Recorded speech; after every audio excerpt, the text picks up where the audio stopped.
रात गहरी थी और कपा देने वाली ठंडी हवा ने एक तरह से अब तूफान की जगह ले ली थी। सड़क पर सब तरफ सन्नाटा फैला हुआ था। बारिश भी तेज होने लगी थी और इस बारिश में जब बिजली चमकती तो बिजली की रोशनी में ऊंचे ऊंचे पहाड़ अजीब सी आकृति बना रहे थे, जो किसी भी आम इंसान का दिल दहलाने के लिए काफी थे। मगर उसी बीच उस सुनसान सड़क पर उस तूफानी रात में एक कार बड़ी स्पीड से दौड़ रही थी। उस कार को जो भी दौड़ा रहा था, मालूम होता था उसे तूफान से कोई फर्क नहीं पड़ता। उस कार के अंदर 2 व्यक्ति सवार थे। एक व्यक्ति की आंखों में बिल्कुल भी मौसम का खौफ नहीं था। वह बस पहाड़ों पर बनी हुई सड़कों पर अपनी गाड़ी को फुल स्पीड में दौड़ा रहा था। मगर ठीक उसके बगल में बैठा हुआ दूसरा व्यक्ति थोड़ा डरा हुआ मालूम होता था। उस बारिश में जब बिजली चमकती तो उस व्यक्ति के चेहरे पर डर और बढ़ जाता था और बेचैनी के आलम में वो उस व्यक्ति की तरफ देखने लगता जो अपनी धुन में गाड़ी को ड्राइव कर रहा था। डरे हुए व्यक्ति से अब रहा नहीं गया।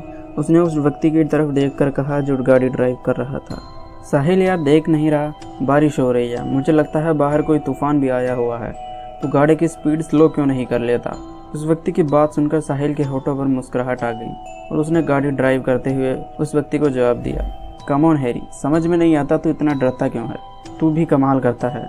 साहिल एक तो इतनी तेज गाड़ी दौड़ा रहा है और ऊपर से खराब मौसम, फिर बारिश तेज होती जा रही है। मैं कहता हूँ गाड़ी को थोड़ा आराम आराम से चला। यह पहाड़ी इलाका है, जरा सी भी चूक हुई तो हमारी गाड़ी कहाँ गिरेगी हम इसका अंदाजा भी नहीं लगा सकते। हम किसी भी कीमत पर जिंदा नहीं बचने वाले। ऐसा कुछ नहीं होगा हैरी, जब मुझे गाड़ी ड्राइव करने में कोई दिक्कत नहीं हो रही तो तू क्यों घबराता है। सुन हैरी, अगर मैंने गाड़ी की स्पीड स्लो कर ली तो हमें घर तक पहुँचते पहुँचते बहुत देर हो जाएगी और मुश्किल से अब आधे 1 घंटे का ही सफ़र बचा है। गाड़ी धीमे चलाने का कोई फ़ायदा नहीं है और मौसम को देखकर मुझे ऐसा लग रहा है कि अभी हल्का तूफान भी है। अगर इस बीच हम कहीं रुक गए तो तूफान ने अपना जोर पकड़ लिया तो हम फंसे रह जाएंगे। तू तो ऐसे बात कर रहा है जैसे कि तू बहुत बड़ा मौसम वैज्ञानिक हो। मौसम वैज्ञानिक नहीं मेरे दोस्त, मैं पहाड़ी इलाके का ही रहने वाला हूँ। बचपन से मैं इसी मौसम का आदी रहा हूँ, मुझे कोई दिक्कत नहीं होती। अगर मुझे ज़्यादा डर लग रहा है तो आंखें बंद कर बैठकर सोने की कोशिश कर। तू भी कमाल करता है यार साहिल। यह साहिल, मुझे लगता है कि इस सिचुएशन में मुझे नींद आ जाएगी, तो फिर अपना मुंह बंद कर और मुझे ड्राइव करने दे। साहिल की बात सुनकर हैरी ने अपनी कलाई पर बंधी हुई घड़ी पर नजर डाली। यार रात के 2 बज गए हैं, साहिल कब पहुंचेंगे हम तेरे पुलगा टाउन।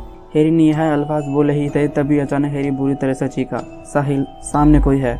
हैरी के इस तरह चीखने से साहिल बुरी तरह से घबरा गया।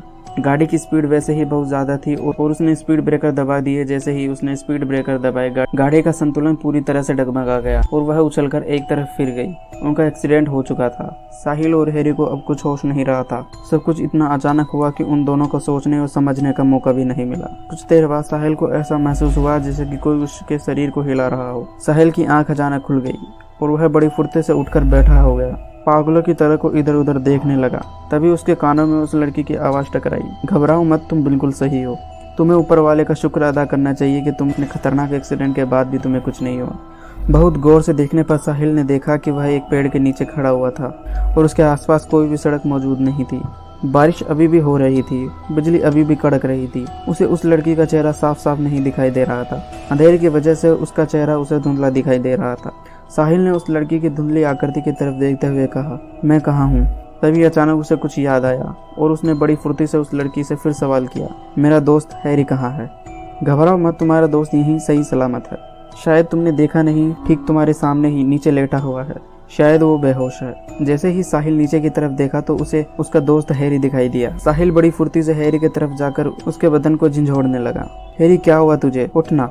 साहिल के बुरी तरह झंझोड़ने पर हैरी ने अपनी आंखें खोल दी और वो उठकर बैठ गया और आंखें मसलने लगा। हैरी भी खड़ा हो गया और उसने साहिल की तरफ देखकर थोड़े से गुस्से वाले अंदाज में कहा, मैंने तुझसे मना किया था ना साहिल की गाड़ी धीरे चला, लेकिन तू अचानक चीखा क्यों था और तुझे ऐसा क्या दिखा कि तेरे हलक से चीख निकल गई। मुझे एक सामने बहुत बड़ी बिल्ली रास्ता काटते हुए दिखाई दी थी और मैंने सुना है कि बिल्ली का रास्ता काटना अशुभ माना जाता है। बकवास बंद कर हैरी, तुझे पता भी है तू क्या कह रहा है। तेरे चीखने पर मैंने हड़बड़ाकर गाड़ी का ब्रेक दबा दिया और संतुलन बिगड़ गया। फिर साहिल बोलते बोलते साहिल अचानक चुप हो गया और कुछ सोचने लगा। हैरी ने उसे देखकर पूछा, क्या हुआ, तू क्या सोच रहा है। अबे होना क्या है, हमारी गाड़ी कहाँ है, हमारा एक्सीडेंट तो रोड पर हुआ था ना, ये जगह तो दूसरी है, कहाँ है हम लोग। साहिल का इतना कहना ही था तभी इस लड़की की आवाज़ साहिल के कानों में फिर टकराई, गाड़ी तो तुम्हारी रोड पर ही पड़ी हुई है, और वो भी ऐसी हालत में कि वह भंगार में भी नहीं बिकेगी। तुम लोगों को यहाँ तक ही मैं लेकर आई हूँ। अगर मैं सही वक्त पर वहाँ नहीं आती तो यकीनन तुम लोग मर जाते। एक्सीडेंट से नहीं तो कम से कम ठंड से तो जरूर मर जाते।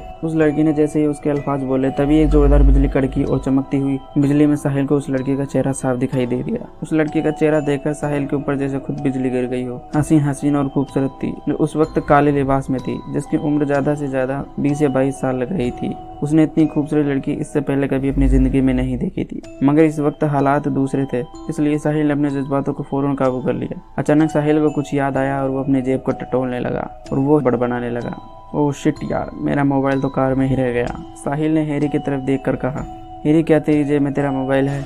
नहीं यार, मेरा मोबाइल चार्जिंग में लगा हुआ था। हैरी की बात सुनकर साहिल सोच में पड़ गया और वह सोचने लगा कि अब वह घर वालों को कैसे इन्फॉर्म करेगा। साहिल के जहन में अचानक एक विचार बिजली की तरह आया। वह लड़की साहिल के बिल्कुल नजदीक ही खड़ी हुई थी। साहिल ने उस लड़की की तरफ देखते हुए कहा, लेकिन इतनी रात में तुम यहाँ कर क्या रही हो? तुम हम दोनों को यहाँ तक कैसे लाई? और हम लोगों का वजन तो अच्छा खासा है। आप लोग जिस जगह पर खड़े हैं वहाँ से कुछ ही दूरी पर मेरा गांव है और यहाँ आसपास मेरे खेत हैं। मैं यहाँ अक्सर अपने खेतों की रखवाली करने के लिए आ जाती हूँ। अपनी सहेलियों के साथ आज मैं थोड़ी दूर तक आ गई थी और अचानक ये बारिश होने लगी। तब मुझे एक आवाज़ सुनाई दी। जब मैंने भागकर देखा तो रोड पर आपकी गाड़ी पलटी पड़ी थी। उस वक्त हमारी सहेलियाँ भी हमारे साथ थी। हमने जब जाकर देखा तो आप दोनों की सांसें चल रही थी। मैं अपनी सहेलियों की मदद से आप दोनों को यहाँ तक लेकर आई हूँ, लेकिन तुम तो यहाँ पर अकेली हो। वो सब चली गई और तुम क्यों नहीं गई? मैं आप दोनों को छोड़कर कैसे जा सकती थी? यहाँ जंगली सुअर जानवर भी आते हैं और अगर मैं चली जाती तो किसी भी शेर या चीते की खुराक बन जाते। उस लड़की की बात सुनकर साहिल सोच में पड़ गया। पता नहीं क्यों उसे उस लड़की की बात पर यकीन नहीं आ रहा था और उसने उससे उसका नाम पूछा। मेरा नाम लाइबा है, यहीं पास में मेरा घर है। तुम्हारे घर में तुम्हारे अलावा और कौन कौन है? कोई नहीं, सिर्फ मेरा बड़ा भाई है।